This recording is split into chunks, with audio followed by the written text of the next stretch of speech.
First and foremost, I'd like to give all glory to God. I would not be up here today if it wasn't for His love and mercy.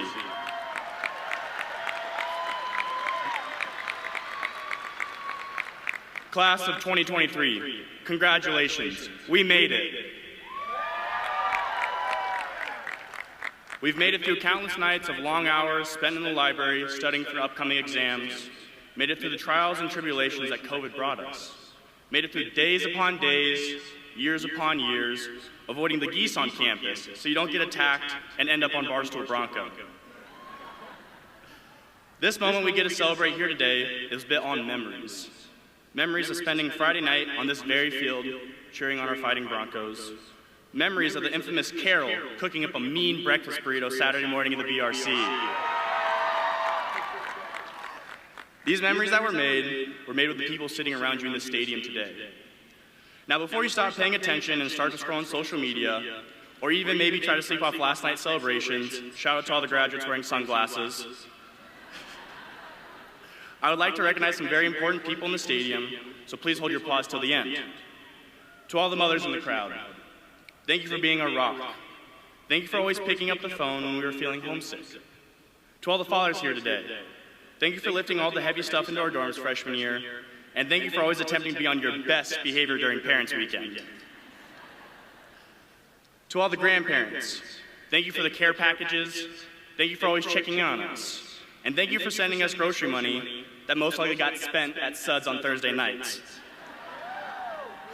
To all their parental figures, family members, children, friends, mentors, guardians, and significant others that have helped us along the way, thank you for believing in us when we didn't. You all mean so much to us, and we wouldn't be here without you. Let's give these amazing people a round of applause.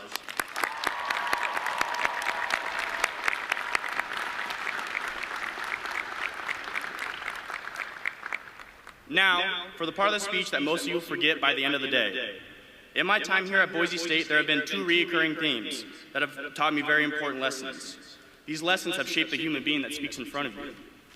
Failure and love have been so valuable in my life, not only as a student, but as a friend, a leader, a big brother, a son, a partner, and most importantly, an individual with a singular heartbeat who wants to leave the world a better place.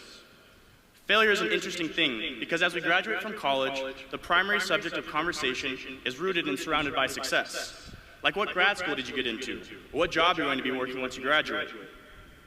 Now don't get me wrong, I wish for nothing but for every single one of you here today to experience an abundance of success.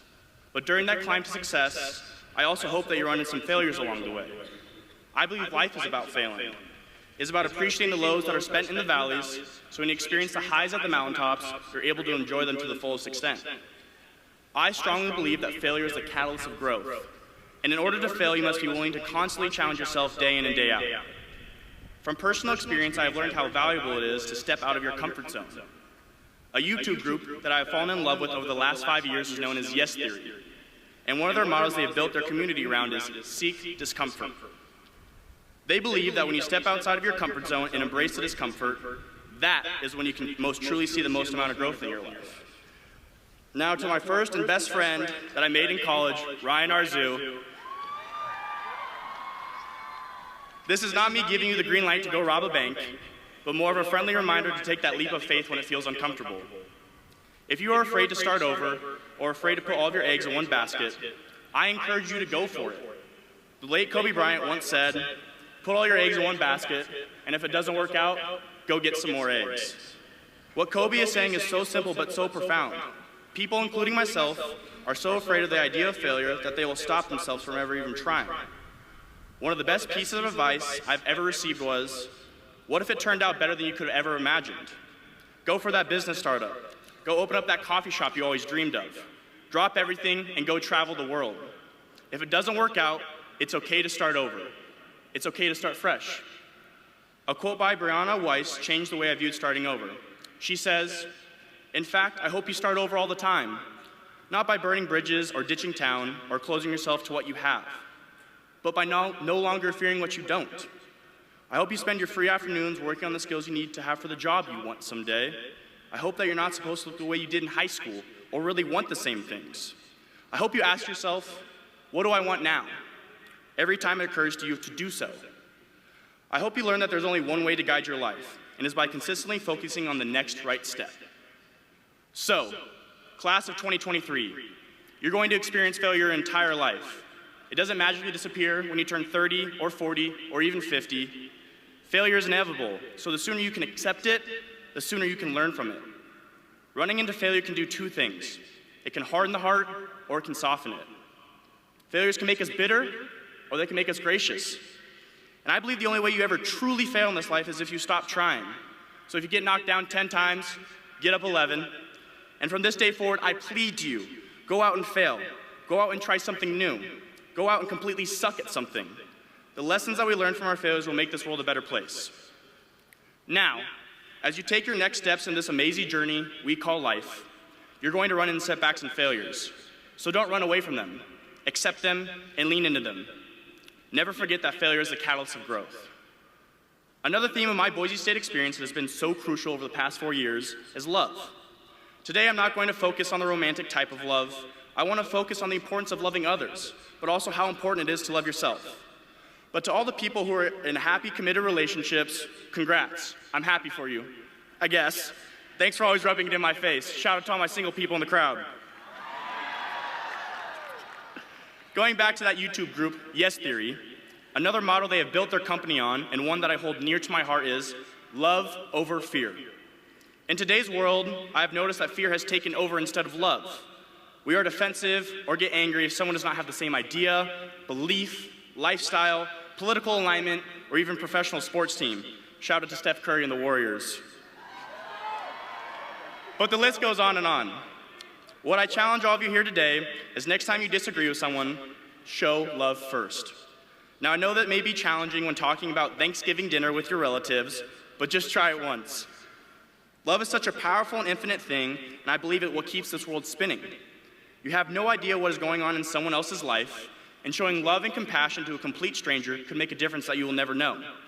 It could make their day, maybe their month. You never know if your act of kindness and love could change the trajectory of their life. It costs nothing in this world to love. A quote by Bianca Sparciano expresses the importance of love in the world. She says, "In a society that has taught us to favor being cool over being connected, promise yourself that you'll always choose to be the person who cares, to be the person who does not desensitize themselves, to be the person who slams their heart into people who are excited without hesitation, without worrying if it is too much or too intense or too loud. Trust me when I say that you'll never scare off the souls that will fully understand you, nurture you, and celebrate you.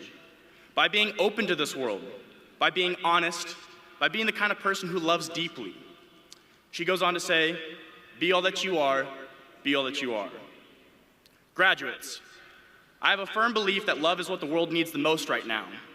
But as I encourage you to love others, I want to remind you to make room to love yourself.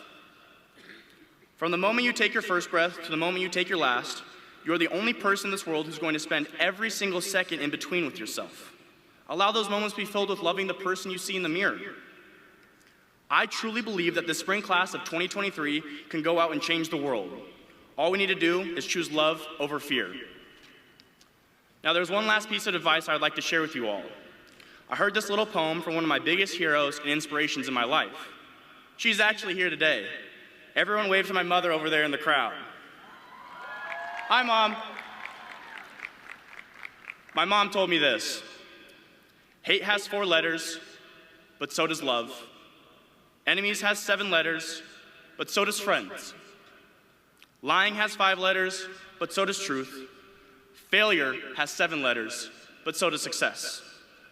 Cry has 3 letters, but so does joy. And negativity has 10 letters, but so does positivity. Class of 2023, you always have a choice, so choose the better side of it. And from this day forward, I challenge you to go out and change the world for the better. And never forget that failure is the catalyst of growth. Bronco Nation, thank you for 4 years I will never forget. I love you all. Phi Phi, go Broncos.